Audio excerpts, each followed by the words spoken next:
Hi, my name is Julio Hernandez, and I'm from Sanger, California, but I'm best known as owner and operator of Julios Pinstriping here in Fresno, California. One of the biggest reasons that really pushed me to open a business of my own was in 2005 when I went to Iraq. I was there for a year, and you have a lot of time to think and just kind of reflect on life and realize your dreams and your goals, and obviously you're trying to kind of psych yourself out, but at the same time kind of motivate yourself, keep yourself positive. And one of those things was, just like any soldier when they're overseas to war, you're thinking of what am I going to do when I get back home?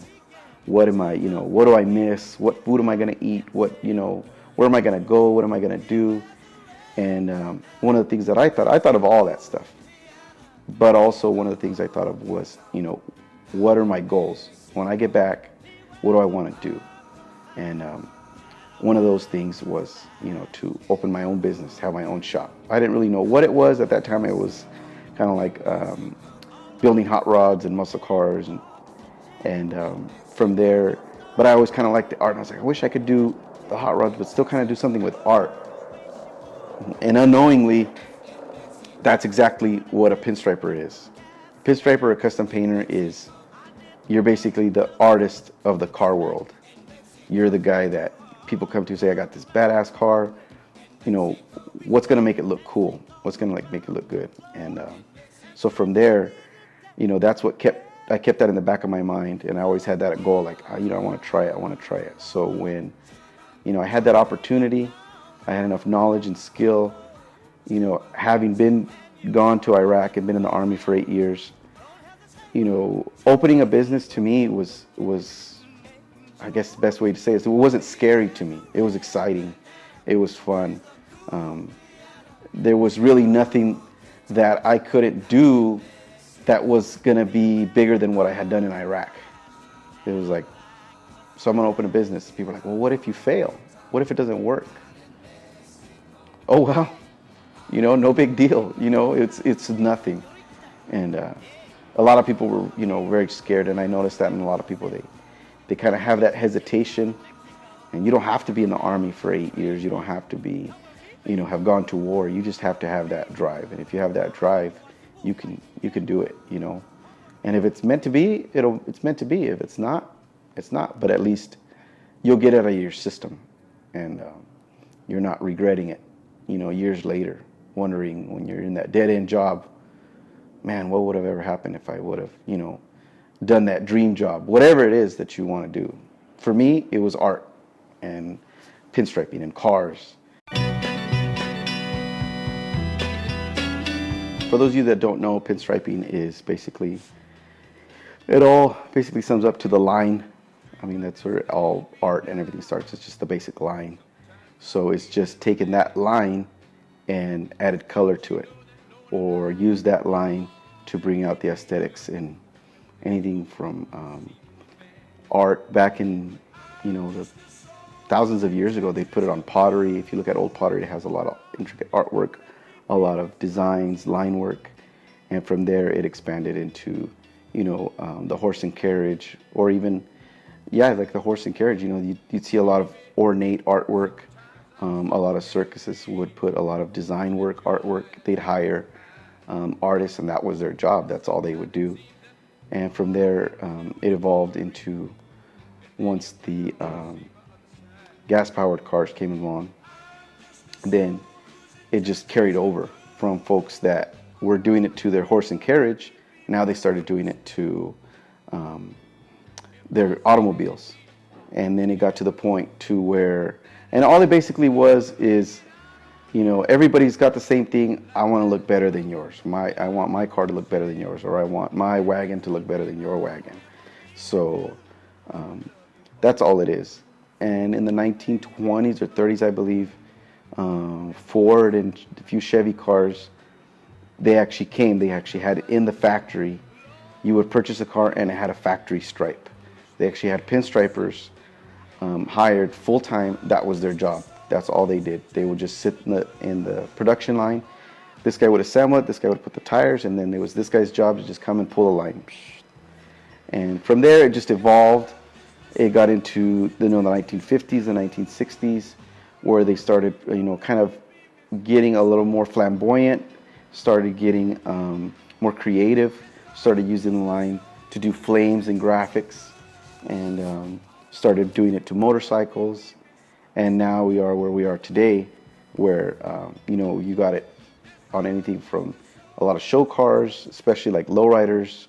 A lowrider is pretty much not done until it's pinstriped, and the first thing people look at on lowriders is the custom paint. And for motorcycles, lowriders, hot rods, muscle cars, customs, classics. I mean, pinstripe even branches off into like sign painting and all kinds of different markets. Restoration. I mean, there's just tons and tons of things that you can use it for. The reason I got into pinstriping and had a lot of influence in pinstriping was I grew up around a lot of hot rods, muscle cars. My dad would take me to a lot of custom car shows, to the drag races in Famoso, and to a lot of the auto swaps, like the Cherry Auction for the auto swaps, to the big Turlock auto swap. I've been going since probably the 80s. And so I just naturally, was attracted to the cool cars. And the cool cars always had flames, they had graphics, they had some kind of design. And my mom's pretty artistic, so I got a lot of influence from her as well. And I was just always that kid that in school, I'd always be doodling or drawing. That's how it kind of kept my mind off of things. And from there, as I got older, I just played with it more and more, and didn't really touch pinstriping. But as far as art in general, I've always been doing it. And it wasn't till when I got back from Iraq in 2005 that my wife bought me a little pinstriping set from Allard's here in Fresno. And I just kind of started playing with it. It was just always one of those things I always wanted to play with, but would never make the time to go buy for myself. And so my wife was the one that actually bought me the first kit. And from there, I just started playing with it more and more. And now it's been almost 10 years, to the point to where I was a maintenance mechanic, making great money, working full time, good benefits, but there was still that artistic side in me that just wasn't being fed. And on paper, and when I get that check, it was great, but inside it wasn't there. So eventually I just told my wife, you know what, I'm gonna try this art thing, because I saw a lot of people there at the plant that I was working at. They'd work and work and work for 20, 30 years, and they let all their dreams, all their goals just fade away. And I was like, no way, that's not gonna be me. So I said, I'm gonna try this, I'm gonna give it a shot. So I ended up building enough clientele that I was able to quit my full-time job and do pinstriping full-time. And I told my wife, you know what, I'm gonna give it 2 good years and just go hard. And if it works out, well, it works out. If it doesn't, I can't look back on life and say, well, man, what would have ever happened if I would have tried it? So it's been, I think, about 3 years now. And this month, the 23rd of this month, will be a year that I've been here at the shop. And I'm as busy as ever. I think I'm booked all the way through June. So I'm booked for the next month and a half. And there's still people calling, which is good. So I'm obviously doing something right.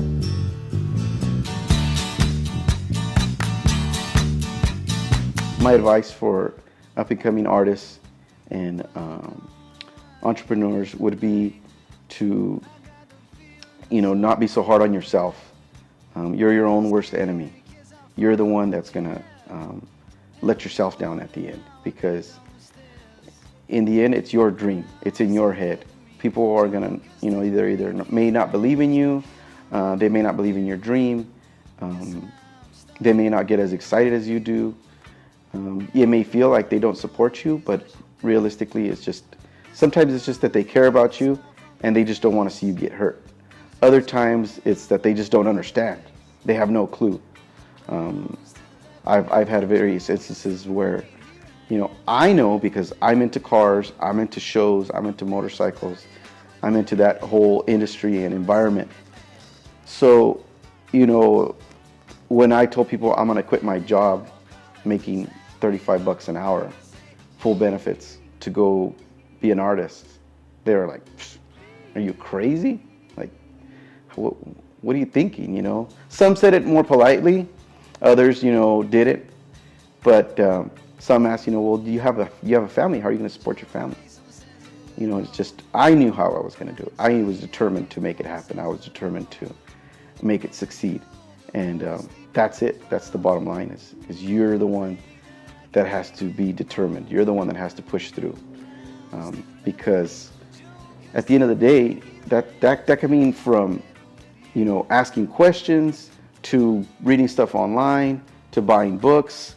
Some people are more keen to reading books. Others are more people persons, and everybody's different. Whatever works for you, use it, and use it to your advantage. It takes time.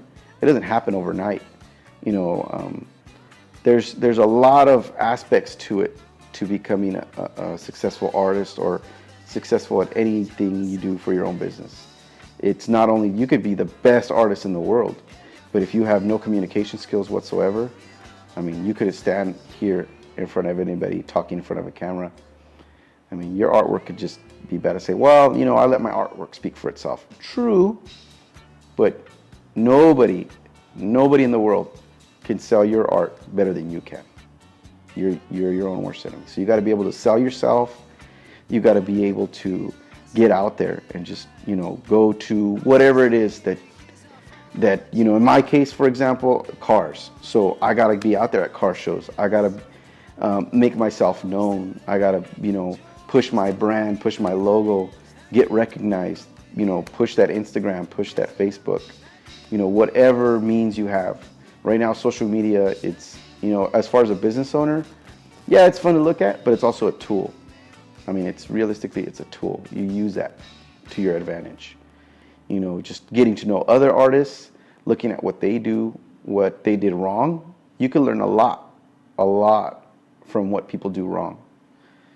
From their mistakes. Some people are great artists, great communicators, but they lack in networking, or they lack in marketing, or they lack in financing, accounting. So that's okay. If there's something that you lack and you say, hey, I've tried to market, there's people who are dedicated to that career in itself. You say, hey, you know what? I've tried it, and what do I need? Talk to somebody who's in marketing. Accounting is really, really important. You could do great artwork. You can do the best stuff. You could be selling your paintings or your art for $10,000 each.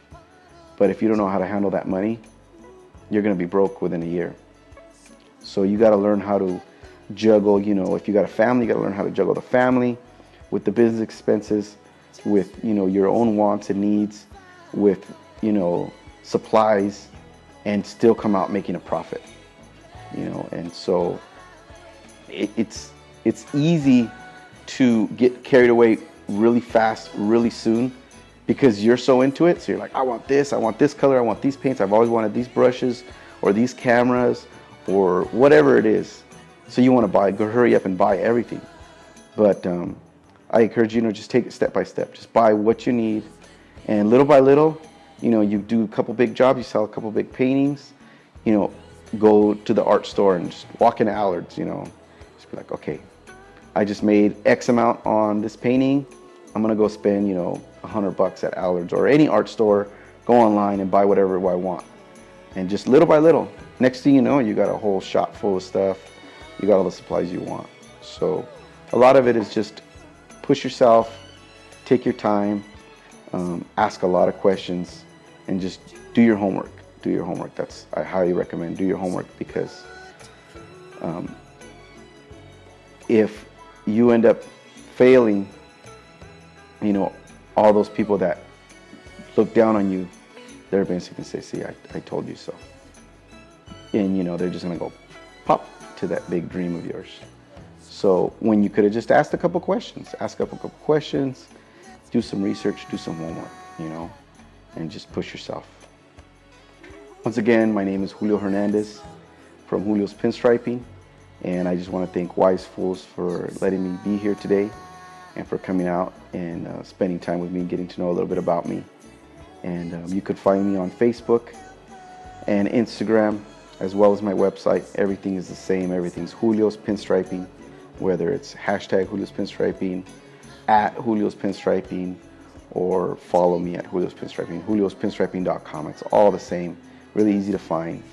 I'm located here in Fresno, 5494 East Lamona Avenue, Fresno, California, Suite 118.